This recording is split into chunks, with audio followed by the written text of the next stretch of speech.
Gilles de Kerchove is the European Union's anti-terror coordinator. Terrorism remains one of the toughest challenges for governments and security services across the continent. How to deal with the prospect of foreign fighters returning from Iraq and Syria, and how to balance the need for tough new laws to protect citizens while preserving people's civil rights. Gilles de Kerchove sat down with TRT World for a one-on-one express.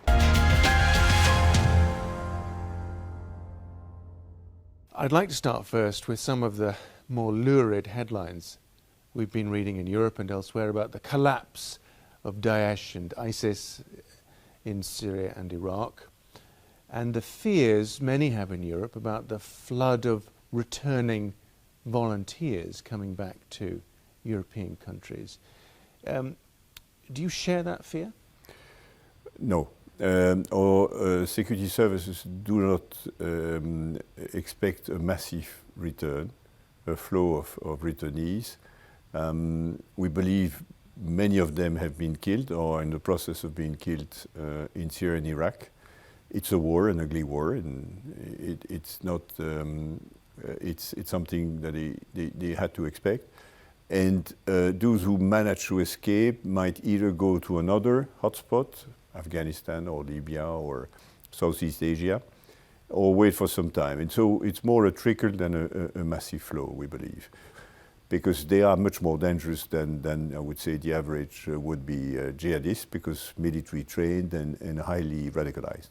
Are they people that you think can be de-radicalized, turned around, or are they lost causes? Whether you can de-radicalize as such, i.e. change someone's ideas, more I believe we can try to disengage someone from violence. So he may keep his or her own ideas, but more we try to convince him or her that you should not use violence to push your ideas. We're not very advanced on that, very few successful programs around the world. What effect do you think will the setback to the caliphate have on the attractiveness of the idea? I think the brand will remain for some time. Of course, not having a caliphate, a physical territory where to host all the would-be jihadists of the world, attracting 40,000 out of 120 states, reduce the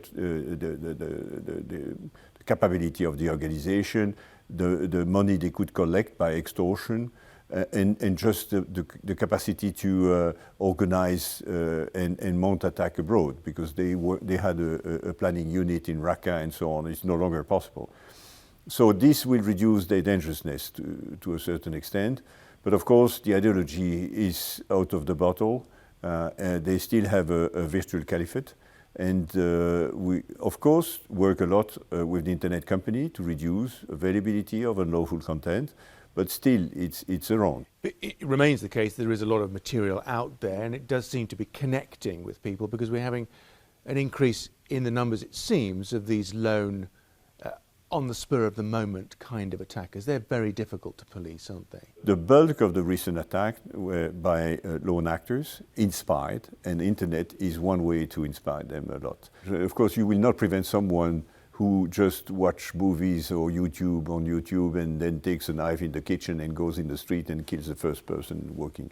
No, that we will never stop. I believe, when you look at history, there are cycles, and like the Red Brigades or the Haute Armée Fraction and so on, probably a generation, and then it disappears.